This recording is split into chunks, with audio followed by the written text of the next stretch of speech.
What if the secret to a better life was discovered 2,000 years ago? Roman emperors and philosophers faced chaos, stress, and uncertainty, just like us. Their answer? Stoicism. These weren't guys sitting around passively accepting fate.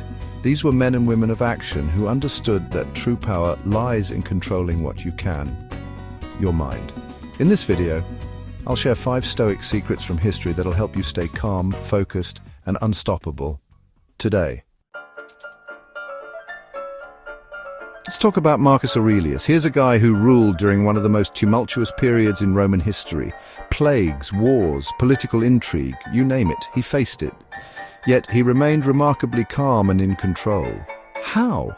By focusing only on what he could control, his own actions and his own mind. He famously said, "You have power over your mind, not outside events. Realize this and you will find strength." Think about that for a second. How much of our stress comes from things we can't actually change?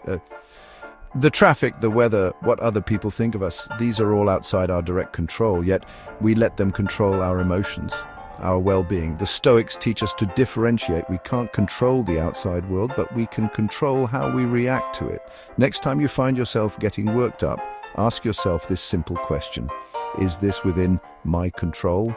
If the answer is no, then let it go. Don't waste your precious energy on it. Instead, focus that energy on what you can control: your response, your actions, your mindset.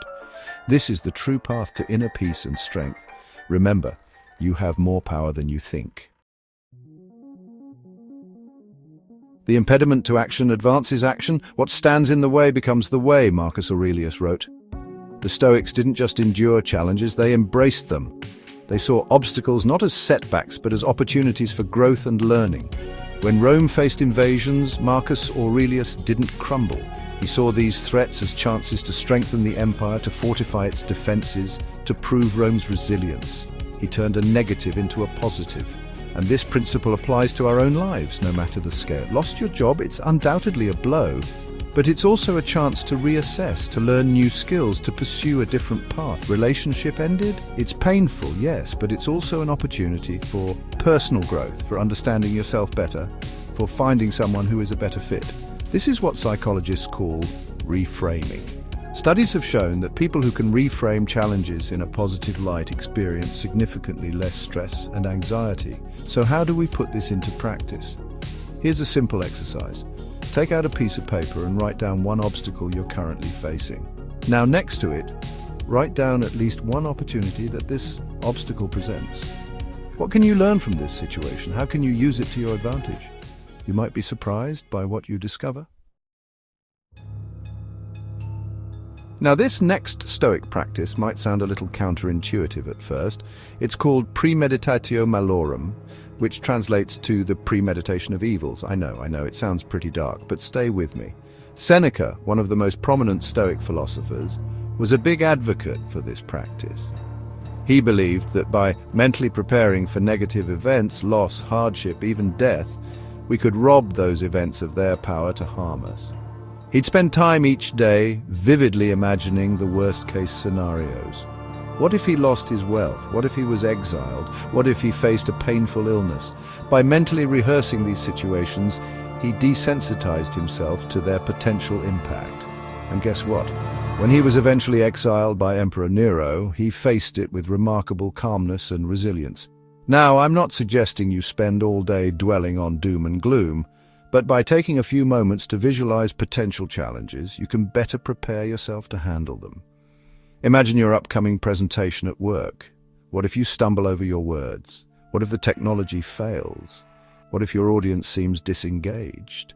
Now, think about how you would handle each of these situations. By mentally preparing for these possibilities, you'll be far less likely to be thrown off if they actually occur. The Stoics believed that every action should be done with purpose, with intention. Epictetus, a former slave who became a renowned Stoic philosopher, stressed the importance of living a deliberate life. He said, "Don't just drift, act with intent." In ancient Rome, even the most mundane tasks were seen as opportunities to practice virtue, to live in accordance with nature. But today, it's easy to get caught up in the hustle and bustle of modern life, to go through our days on autopilot, to scroll mindlessly through social media, to work on tasks that don't truly matter. And this lack of purpose can leave us feeling empty, unfulfilled. The science backs this up. Studies have shown that having a sense of purpose in life is linked to greater happiness, better health, and even increased longevity. So, how do we inject more purpose into our daily lives? It starts with awareness. Before you embark on any task, ask yourself, why am I doing this? Does this align with my values? Does this contribute to my overall goals? If the answer is no, then maybe it's time to reevaluate. Marcus Aurelius ended each day with a simple but powerful practice reflection. He'd ask himself questions like, what did I do well today? Where can I improve?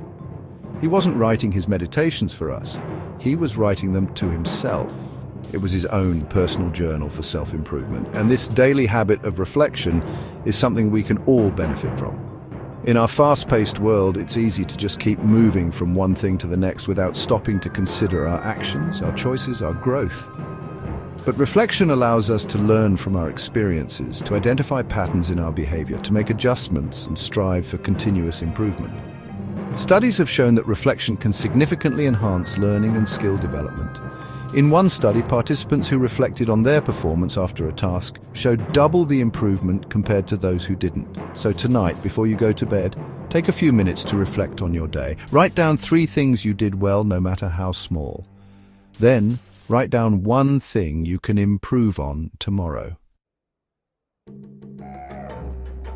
These Stoic secrets from 2,000 years ago still work: control, obstacles, visualization, purpose, reflection. They're not just dusty old ideas, they're timeless principles for living a better life. Pick one of these lessons and start applying it today. Which lesson hit you hardest? Let me know in the comments. I'm all ears. Like this, if it sparks something, subscribe for more wisdom, and let's keep pushing to peak productivity.